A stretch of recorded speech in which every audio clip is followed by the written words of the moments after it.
From Bridge by Words, I want to thank the Parliament House staff for being so accommodating and allowing us to record here on the premises, interviewing a few of the politicians and getting their advice for you and your political journey, audience. So, big shout out to Brenda, Chris, and Michael. Thank you very much. Welcome to Bridge by Words. I'm going to start this episode with a beautiful lesson of leadership. If you have someone come in and help you and you assign them a task, you let them do their task. Do not overstep. Do not jump in and think you're helping, and do their job for them. I hit record on a camera over here. That wasn't my job. My assistant has come around and hit record, and we cut the footage. And we didn't record Gaelle from that perspective, so I apologize for that. Then the other task was backing up the cards and putting them back in the cameras. And I picked up the wrong card. I put it back in one of the cameras, and I formatted the card. And I no longer have this camera angle of me for the Gaelle interview. We still have the wide, we still have the beautiful audio, and we still have a beautiful conversation with Gaelle. So thank you and enjoy. Gaelle, next time we're in Bendigo, I would love for you to give us a tour, maybe another interview, and show us your favourite spots. So please enjoy. So welcome to Bridge by Words, the podcast where aspiring leaders connect with experienced politicians and gain insights and inspiration for their own political journeys. Today I'm here with Gaelle Broad, Upper House MP in the state Victorian Parliament. Western? No. Northern, sorry. All good.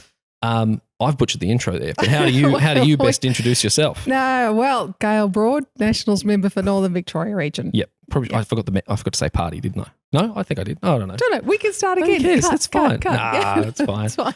But yeah, so I guess, how do you introduce yourself other than just the title, or is that? I don't make a big deal of introducing myself. I usually sort of accept however people want to introduce you. But yeah, I guess I got lots of hats like most people in life, and reminded of that over the weekend. We had Father's Day, so it's kind of, lots of family celebrations, which was good. But I got into the Parliament back in 2022, so I should be used to saying it by now. Yes. I lost the point there. No, so speaking of, I think I did see you made a Father's Day post on your Instagram. Yeah. So I try to start off a bit light and fun. Yes. And I guess I saw you made a post about being on 3 committees, and it's a handful. So did you want to talk about them? Let me know about what they are. And yes, I'm certainly, I've had a couple of committee meetings today, and I'm a participating member on 1, so I'm kind of on 4 in a way, because I end up being part of that quite regularly. But there's an infrastructure committee, there's an environment and planning committee, there's a scrutiny of acts and regulations committee. That one is a little bit different because it reviews all the legislation that's coming into Parliament. And then I've recently been appointed to be a representative on the ethics committee as well, which is part of the Parliamentary Integrity Standards Framework at Parliament. So I'm yet to find out what's involved with that committee. We've got our first meeting next week, okay. I think it is, or actually it might be later this week. But the other committees are a lot more inquiry-based committees, so they look into detail into particular issues. So, for example, at the moment, one of them is looking at wildlife road strike. So the number of incidents that we have with injured animals on our roads, and in Northern Victoria, there's a lot of kangaroos and very high accident rate and collisions. So we've been looking into that in detail, but the topics can vary. And I think, committees are an important part of the process. A lot of people don't realise what's involved, but it gives people an opportunity to contribute through submissions or be heard as a witness on panels. And then it's like a deep dive into particular issues that the Parliament does, and they have a secretariat that helps with a lot of the research. And then a committee comes up with recommendations. A committee is with people of all different political parties on it, usually different representatives. And so a committee will work together to come up with recommendations. Sometimes a party may not agree, so they might do a minority report, something like that. But then the government typically has about 6 months to respond to the recommendations put forward by the committee. So, so people, some people are aware of committees. Other people I find are not so engaged in the process. They might know that Parliament's sitting, but they may not realise that committee work goes on. So I do a lot of travel when Parliament's not sitting, because we often have hearings in different locations. Like I was at Geelong recently. This week I had 3 different hearings over the past week. I came down to Melbourne and then back here again for Parliament this week. So yeah, there's a lot of travel and a lot involved behind the scenes. Yeah. A lot of driving. So it depending on the region, I guess, is how that ties into the committee itself.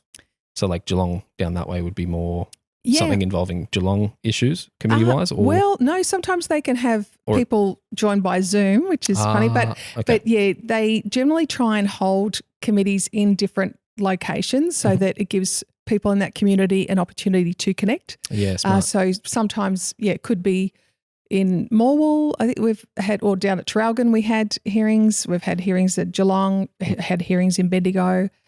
So, yeah, with the floods, I was involved with an inquiry then. We went to, Seymour and to Echuca, like right across, regional areas. So, just depends what the topic is. Yeah. And then, what the interests are of that community as well. Yeah, okay.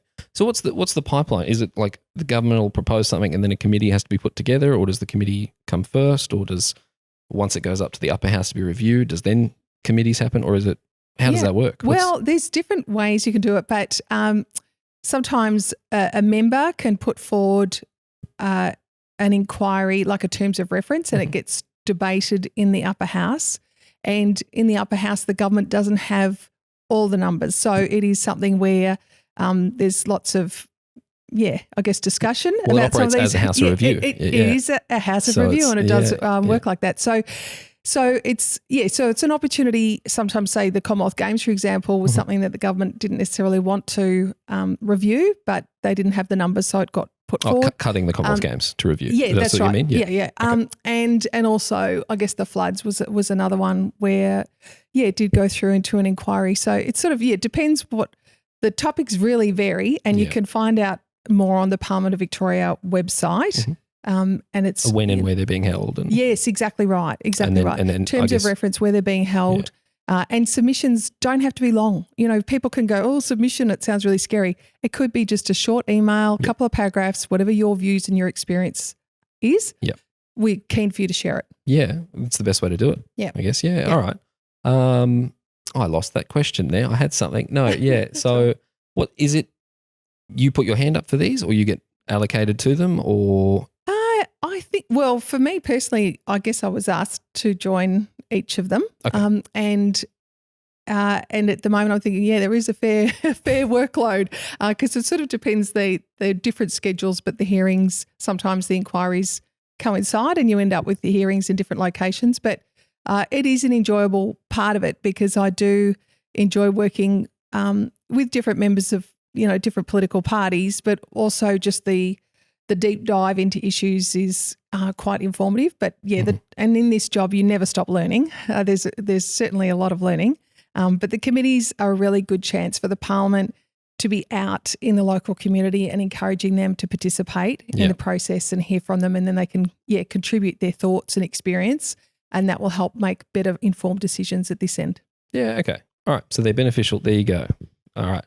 And then I think I saw another thing about on your Instagram. Maybe we shouldn't. Anyway, well, no.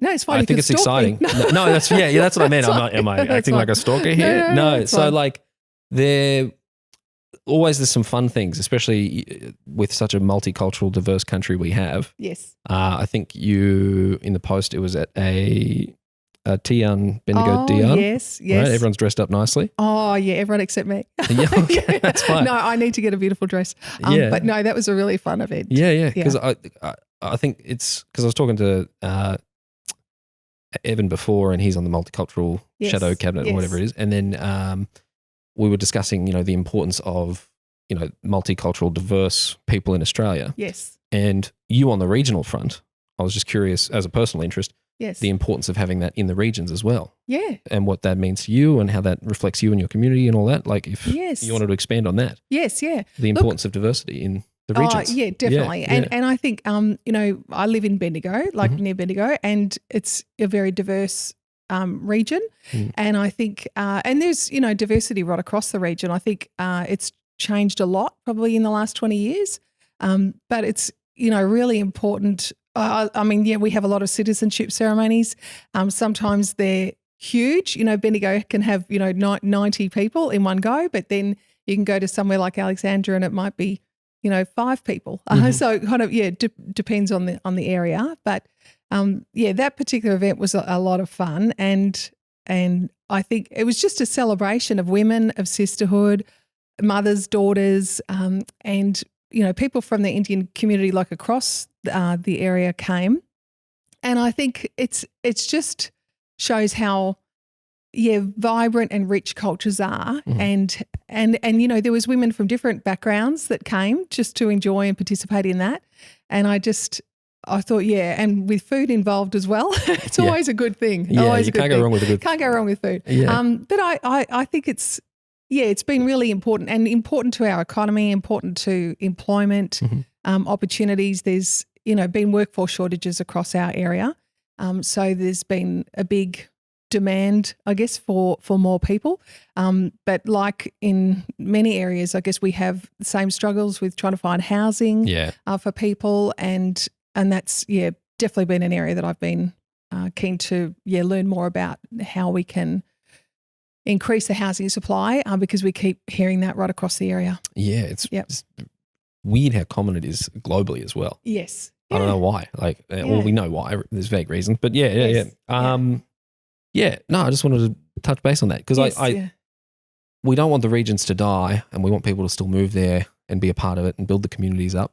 Absolutely, absolutely. Yeah. And I just think, regional communities do offer so much. I've always sort of grown up in the outer area. I did live and work for a few years in Melbourne, and then I just sort of thought, it was a bit depressing, and I kind of wanted to move back out. And I just think, you really do get to know people, and it's wonderful. Even I went to the supermarket a couple of nights ago and ended up, seeing 3 different people and having conversations, and I just thought, I got home and I said, that was the best supermarket shop, and I just think, that, you don't always get that if you're in Melbourne. Like when I was here for a time, you could go places and never see someone that you knew, whereas I feel like regional communities, it's close enough to have that close connection. And I think that's so important for us to all have that feeling of connection. Yeah. But it certainly is very strong in regional areas. Yep. Yeah. No, it's a soft spot for me because I grew up Tamborine area, like up near the Gold Coast, just behind the mountains. Yes. So that's a bit regional. Not as much anymore. There's a lot of suburbs going in, but at the time. Yeah. And then plus countless road trips with my parents or with my dad going up and down Queensland because his dad was a barrister for regional Queensland, and just all the small towns and all the stories and the cultures behind it. It's just, so diverse, important, beautiful. That's right. And volunteering is all a big part of what makes regional communities so strong. And that's something I think there's been a number of groups really struggling with that at the moment. And I hope that we can, sustain that, because I think the more engaged you are with your community, the more concerned you are about its future. Yep. And so, really keen for that to continue as much as possible. Gives people the opportunity to put the roots down and, stick around. Exactly. Yeah. Very true. Yeah. All right. Well, let's go to the proper interview questions I got. I just wanted to talk about that. That was the intro. Okay. That was just the intros. It's going to be long, people. No, that's fine. We should be fine. Yeah. So I guess 2022 got into the public office in the upper house. So before the politics, what was life like for you? What was a normal day? Oh, normal day. I think I've always struggled with having a normal day. I think that's probably why I was attracted to politics, because there is no normal days. Yeah. I did get in 2022. At that time, I was working as a manager at one of Victoria's, I guess, largest regional banks, and I was managing a team there and involved with, programs, and it was a full on role. I really enjoyed, working with people, and then but I guess the opportunity came up, and because I'd been interested before, I first stood for the Nationals. Well, I stood for preselection back in 2016 when there was a vacancy in the upper house, because there was a member of the Nationals that was in the upper house that moved across to federal, it created a vacancy. So then I stood, but I didn't get preselected by the party. That's all right. And then 2018, there was a state election, and I had people sort of asking again, are you interested? And I thought, well, you know what? No. I'm interested. I'm still interested. So I did stand at that time. It was against Jacinta Allen, who's now Premier. Yep. So that was in Bendigo East. Went for Bendigo East. Yeah, Bendigo East, yes. Okay, all right. And that time I got pre-selected by the party, but then didn't get selected by the public. So with the public vote. But it still helps putting your foot in the door. It still helped. It still helped. And then it was then 2022 when I guess I was asked again, you're interested? And I put my hat in the ring. And then there was a pre-selection process. There was a few other people went through that as well. And it's a big process. It's like you get a job interview with about 40 people, really? go across the state, meeting people and talking about, why you're interested, and then also answering a lot of questions. And then, was pre-selected, and then the public vote did get elected. So, so it's been a very long journey for me. Probably there's some people that have got into this parliament that just decided just before the election and then they got in. Yeah, okay. And I think, whereas for me, and probably my interest early on, I did a parliamentary internship. And that's actually 30 years ago this year, which is kind of scary. But I was a student at uni and then got paired up with a state member of parliament who was Murray Thompson. And I ended up working with him for a while and, really enjoyed it. And that gave me an introduction into state. So that kind of planted the seed? It did plant the seed. Back then? Yes, it did plant the seed. And of like understanding how Parliament can actually fix and change and adjust communities and, yes. and the impact that it has. Yeah, and just the relevance of it. I think, I guess there's three levels of government. You've got your local, your state and your federal. Whereas state are really those issues that directly impact you. So your health system, your roads, crime, community safety. I guess, there's just so many areas that have a direct impact, schools. Yeah, and so I just sort of thought, gee, that really does impact your everyday life. This is very interesting and diversity of issues, you're learning all the time and you're with people. So I guess I'm sort of naturally a people person and enjoy, engaging with people and being involved in community. And my parents had always been very engaged and involved in community. So it just seemed like an area that was of interest, but it's a challenging one and one that a lot of things have to line up, I think, for you to end up getting in. And so for me, it has been a long journey, but it's one that now I know how hard it is when you're in and how much work it is. Yeah. It's good to remind myself of, gee, it took a long time to get here. So just appreciate the opportunity you've got and try and make the most of it, because I don't know how long. No one does. So I guess that's just the nature of it. Yeah, okay. I was curious on that because you said went for the lower house seat first and then go again for the upper house. So what's the different appeal for them, or what what helped you make that decision? Yeah, no, well, between either, or you just wanted to get in and help however you can, or I think I've always been quite interested probably in the upper house because it is a house of review, and I guess, I mean, there's a lot less people. There's about 40 people in the upper house. The lower house has more than double that. But the lower house is, a particular region. The upper house, like I cover 11 lower house seats in the one region. It's very complicated to try and explain sometimes to people because they might go, I have a great time in Canberra. And I go like, actually, I'm not in Canberra. It's federal. It's state. And then, and I'm in the upper house, not the lower house, that sort of thing. But at the end of the day, you're all part of the decision-making process, I guess, and the councillors that contribute to making the decisions in this place. And but I've always enjoyed the upper house, and now I've sort of experienced what it's like, being in. I mean, it's just a beautiful region. Northern Victoria, I absolutely love it. Yeah, we stayed up in Bendigo a few months ago. It was lovely. Yes. Yeah. Oh yeah. Well, we love that tram. That's right. No, well, I do love Bendigo, but I think the area itself goes like Mildura across to Corryong, like snowfields, and then down to the outskirts of Melbourne. So it's about half the state, just under half the state, 100,000 square kilometres. So it is a big area. Whereas, your Bendigo East region's very small in comparison. So, it's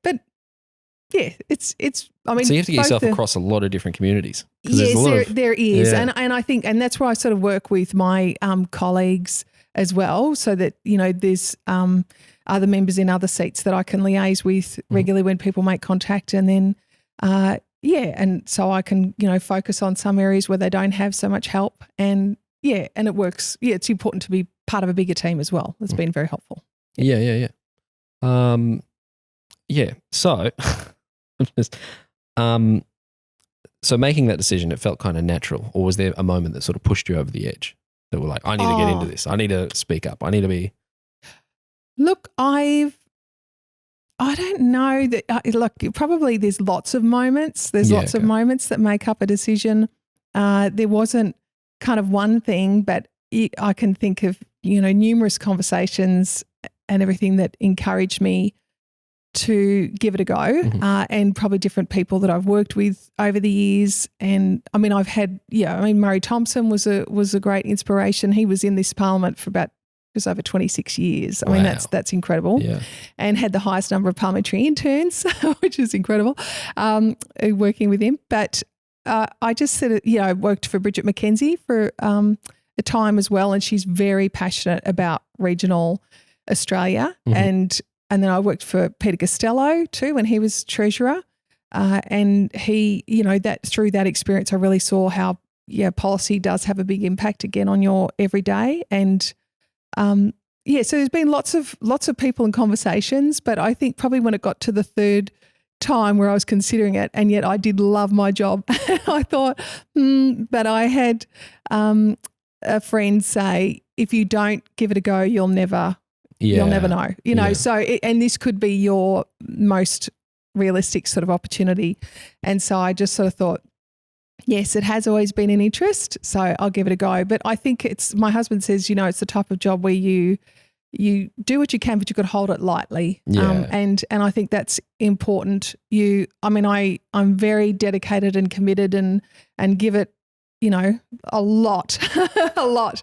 I think all my family would tell you I give it a lot. Saturday night, I was in front of the computer, and my son comes in and he goes, okay, this is what you do on a Saturday night. Isn't this great? Fun?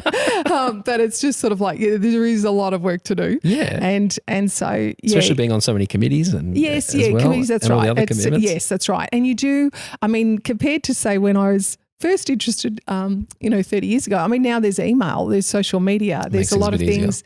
Easier. Easier in one way, harder in another, because you can, you get hundreds of emails, and it's a big area, and you can send something off and then someone could send it straight back, whereas once upon a time, once upon a time they might have to think, handwrite a letter and give it some thought before they sort of send it off. So I think, communication channels have changed.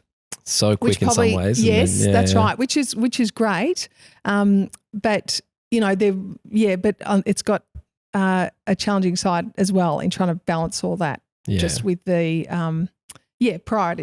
prioritizing your work, I guess. Yeah. Okay. Yeah. All right. So,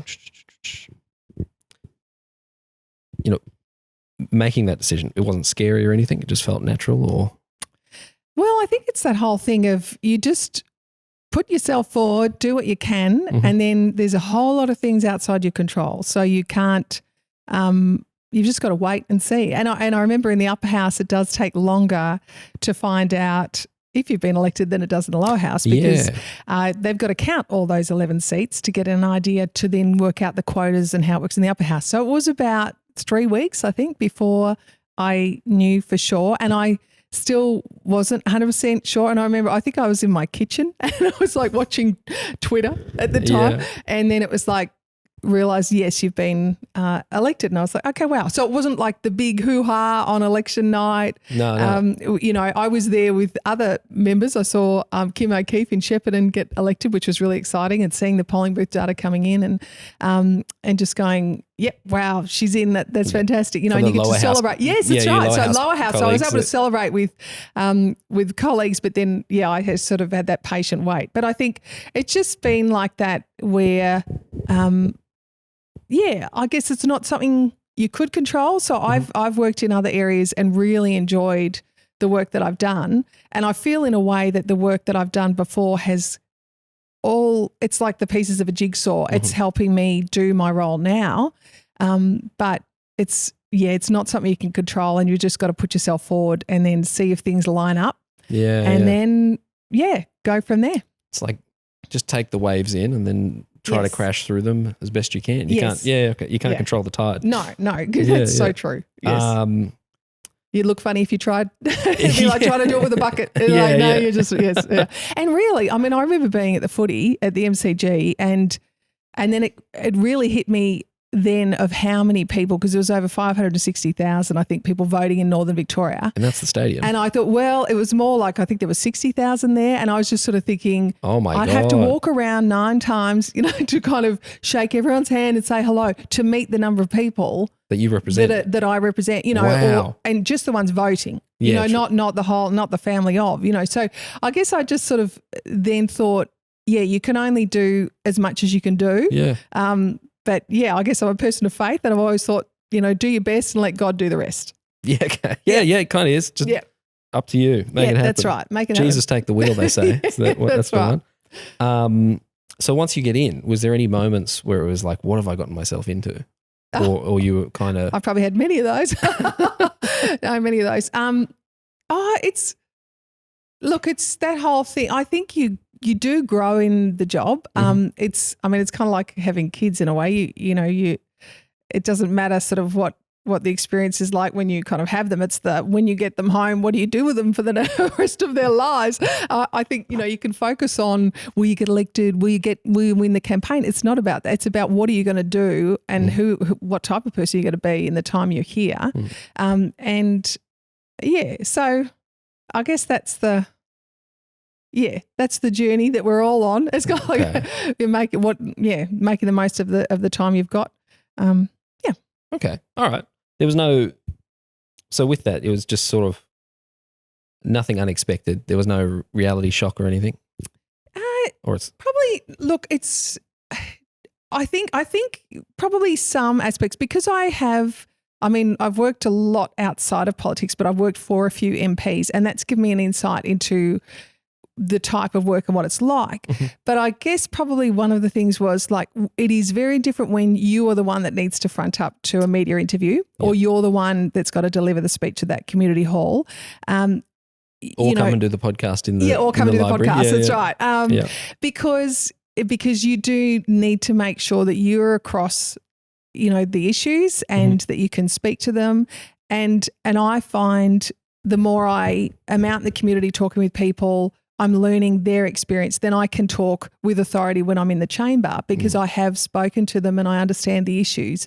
And I think, so probably that element of the responsibility, like, you talk about the social media, what I put out on social media, the letters I write to people. I mean, I've had people come up and say, thank you so much for the letter. We sent it to our cousin overseas, and I was kind of like, oh, wow. And it kind of hits you. You think, wow, it means a lot to, some people, not all people, but some people. And then you think, just realising the responsibility that comes with a role and probably the hours, because I might have a committee meeting that starts at 9 o'clock down here, which means that I'm, up at 5:30 in the morning to kind of get the train early to get down. Yeah. And then I've got another committee meeting at night. And so then then I'm getting the train back and I'm home by about 11:30 at night, so that was a big day. Other days it might be driving, like to Geelong, for example, like I mentioned, you're doing, 2.5 hour drive before you start the committee meeting. Yeah. And so it's more and not all members have that. That's regional members have that probably bigger challenge of trying to physically get for place to place. And today I kind of raced down, got the train between meetings and then ran and then found out they'd changed the meeting to online. And I kind of went, oh, that's funny. Not. But anyway, I just think it's the, that workload that comes with it. That's sort of behind the scenes that people may not realise. And when I was at a branch meeting recently, and it was kind of a break from Parliament, and I was talking, like when I say break, they have a break during school holidays. We don't sit. Yeah. And so then I was talking about all the events that I'd been to and having a stand at the Wool Show and then speaking at this event and that event and travelling here and there or committee meetings. Having that branch meeting was kind of a reflection? Yeah, I get to report, that's right. Yeah. But then the number of people that came up to me afterwards and they said, gee, we thought you're on a break from Parliament. Like it was like they didn't realise all the things that you do in between. Yeah. So I think it's not so much a shock to me, but it's more a wise person involved in Parliament, who's been in Parliament many years, he said to me, the sooner you realise it's a lifestyle, there is no work-life balance, it's a lifestyle, the more comfortable you'll kind of be with it. And I think that was really good advice. And thankfully I've got a wonderful family that's very, supportive of, go do your job. We understand. And we'll see you when we see you, Mum. Yeah, that's right. So, so I'm very appreciative of that support as well. It's like in sport, you can have one person that kind of looks like they're playing the game, but they've got a whole team of people around them that help them, play at that level. Yeah, okay. You're Lionel Messi. Everyone's chucking you the ball. I don't know. Yes. Not that level, but anyway, yes. Okay. So I guess we've kind of touched on it. What is the toughest part of this journey so far? Is it just having those time commitments, or like trying to spread yourself across everything? No, I'd say for me it's kind of, I'm a very outcome focused person. I like to solve problems. It's good to have that result. Yeah, and I want results, and I guess in this game, politics is kind of a game, and sometimes it can feel like you're playing basketball, and you're kind of like, not winning the game.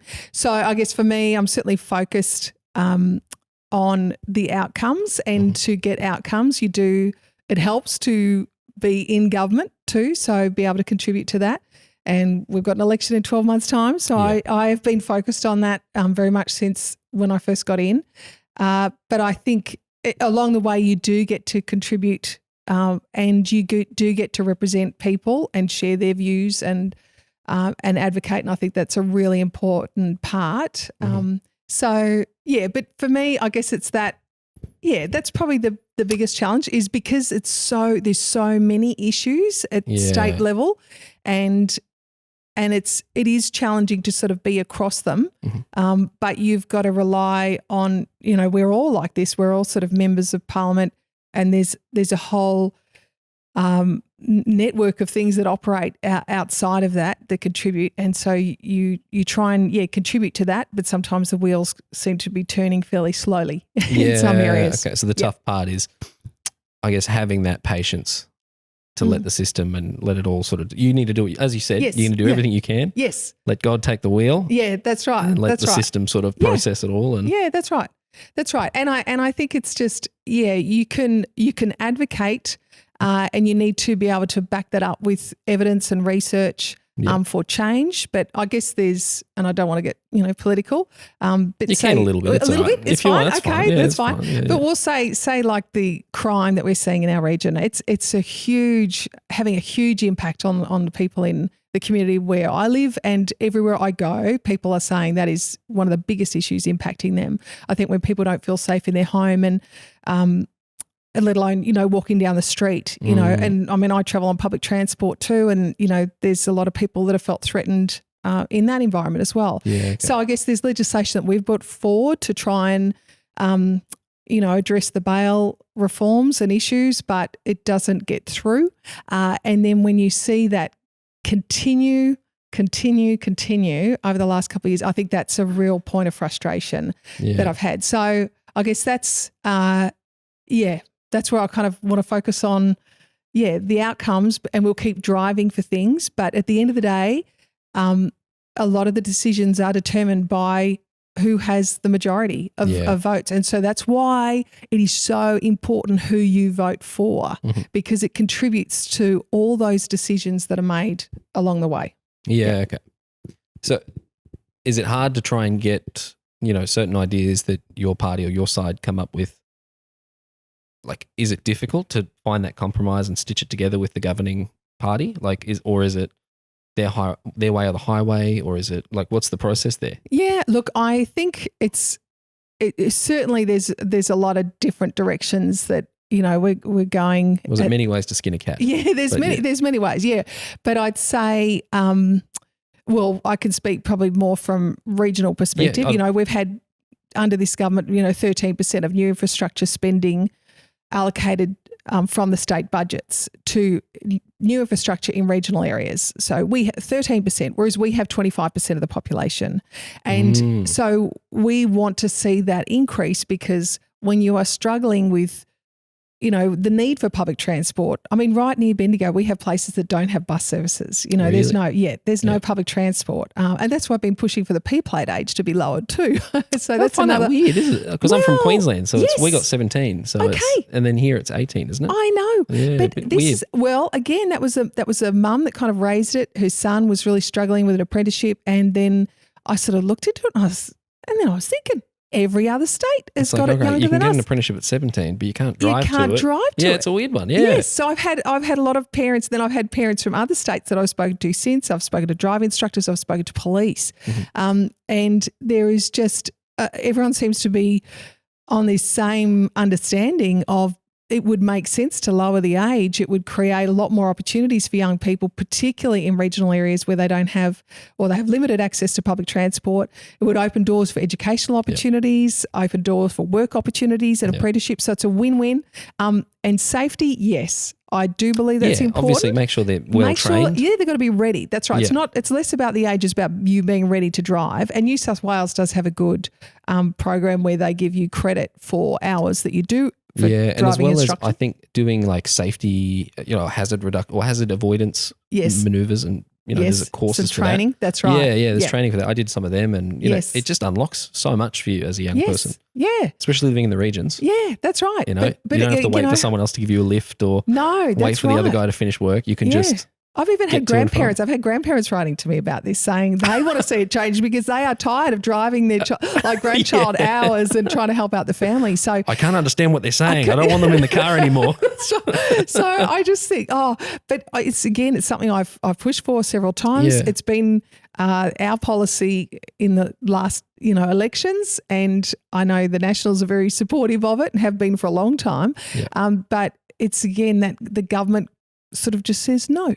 We're not going to consider it. So I guess, again, I'll keep sort of pushing and advocating for certain things. But at the end of the day, it's sort of, a numbers game here too. Yeah, okay. So there is occasions where your things will get stitched into their policies, but a lot of the time it can just be our way or the highway. Yes, yes. Yeah. Look, there's times where, we can agree with, some of legislation, but we will put forward amendments to what we see to improve legislation. As the upper house should. That's the point. Yes, that's right. So, but sometimes they will reject those amendments. I'm sure there has been times where they've said yes. I'm not sure, I think, but I guess it's just that challenge of kind of trying to negotiate. But certainly there's on a number of issues. There's very different ways that we do to govern the state.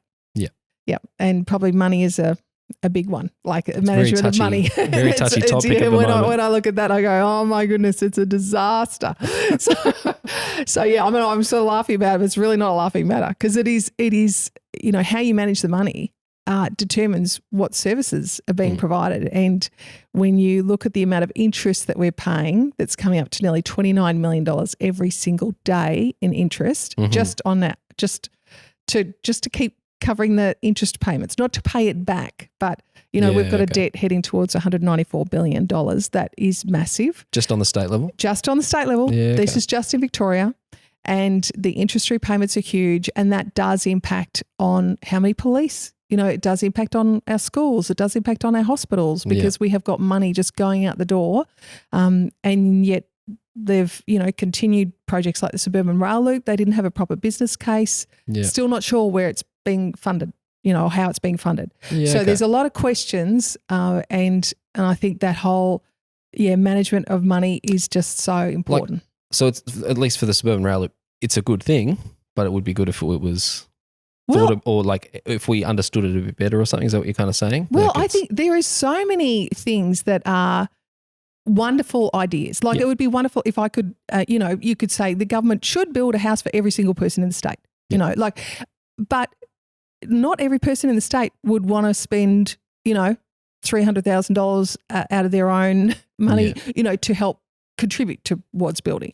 So it comes down to, priorities and what you can balance, what you can afford as a state before you end up in the position we're in now, which is just there's been so many taxes introduced, lots of taxes, and we've had protests, particularly in, regional areas, a lot of them been coming to Parliament, of just saying we can't take any more. They've got land tax, they've got the emergency services tax. There's, windfall gains tax. There's lots of taxes. The property sector is sort of going, we can't handle any more taxes. It's stopping, it's stifling. Development, people are, not building like they used to. So I think there's a lot of things that then really impact people, and cost of living just keeps going up, and people are kind of going, we can't take it anymore. So it comes down to what you can afford to do and to manage money well, so it's not being thrown away and wasted. And we have seen a lot of waste. We've seen a lot of cost blowouts. We've seen a lot of mismanagement of sites, and incidents with the CFMEU as well. So there's a lot of questions, and I think transparency is really important in government, but managing the money well. And at the minute, the Labor government has not been managing the money well, and it's having a big impact as we're seeing services cut. How to best manage the money during this global issue that we're having, because it's a whole thing. Everywhere is going up. Yeah. Right? We're not unique in that case in Australia or the state. So having a better management of the money so we can better face the global issue. Because we're all connected, annoyingly. Yes, in some cases, but I guess for the benefit in others, Well, you can look at, like, if you compare to other states, there's big differences, and the same with crime. There's decisions been made in Queensland to strengthen the bail laws, and they're seeing their crime decline. Whereas in Victoria, we're seeing it continue to skyrocket. So I think the decisions made at a state level do have an impact, whether it's crime, whether it's money, whether it's in the health system. It's decisions made here that do have an impact here. And we have heard from many people that are kind of saying businesses are leaving. Businesses have sort of been leaving because there's been just so much sort of tax and everything put on them. Same with housing, developments have been looking at other states because there's so much tax here in Victoria that you've got to pay. So I think that's the challenge, but because there's trying to thread the needle, find that middle ground that actually works. Yes. That's right. Yeah, well, it definitely comes down to priorities, and stopping the waste and having that transparency with where your money's going. Speaking of community, how do you best stay connected to community, and how you were before you entered politics? Yes, well, I've always been involved in community. I guess I was involved in Public Hall Committee for a number of years. I was secretary and I was president. I was involved with the Showgrounds Committee. And I think, lots of different groups over the years. But probably in this role, I'm more connected in a way than I've ever been, because you end up meeting people from so many different backgrounds that you wouldn't if you weren't in this role, I guess. I used to say the stroke support group I got in contact with early on because I was contacted originally, and then I went and met with them, and I thought, wow. And I had no direct experience of stroke. Same with diabetes was another issue where I ended up being a co-convener of the Parliamentary Friends of Diabetes in the Parliament. And that came about through, being contacted with people raising concerns, and then I found out more about it. So it's not that I've had diabetes or anything directly, but it's just through this role you end up meeting people and finding out more about things, and then you can get involved and try and contribute or make a difference in that area. So it's interesting. So you've kind of ended up more connected to your community entering the role, yeah? Yes. Yeah. And that's one thing, even when I was a candidate, and for anyone considering being a candidate. Yeah, that's good. That's what it's for. Yes. Good, yeah. But I think back in 2018, I looked back on that time of being a candidate as just so enjoyable because I got to meet so many groups and meet with so many different people, and then after I was still invited to go back to the AGM, even though I didn't get in, I didn't get elected. They still wanted me to come to the AGMs, or things like that. And I thought, oh, wow.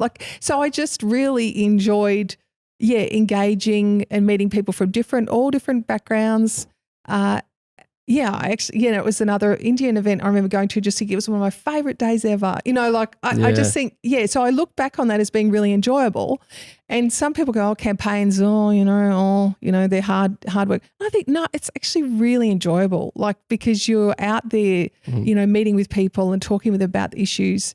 And I think that does energise me, and then, so I guess, I'm probably more connected now than I was before, but I've had to sort of step back from volunteering on individual groups because I feel now it's more trying to be across, public halls across the area or showgrounds across the area, not have a vested interest in one particular group. It's more that knowledge that I've gained is helping me advocate for other groups.